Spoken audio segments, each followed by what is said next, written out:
Hey friends, if you encounter error 1719 Windows installer service could not be accessed, then please watch this video. I will guide you through the resolutions. So the first solution is to start and restart the Windows installer service. Search for services in the Windows search bar and open services. Now scroll down to the Windows installer service, right click on it and select start because it is usually stopped. Then you need to unregister and register Windows installer. So search for command prompt in the Windows search bar and click on run as administrator to open the elevated command prompt window. Now you need to copy this path here to unregister the service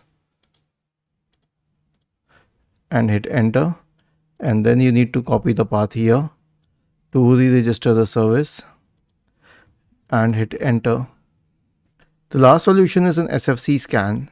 Search for command prompt in the Windows search bar and click on run as administrator to open the elevated command prompt window. Type the command sfc /scan now and hit enter to invoke the SFC scan. Was this helpful? If yes, then please subscribe to the channel, and if not, then let us know in the comment section of this video on how we could help you further. Thank you for watching this video and have a nice day.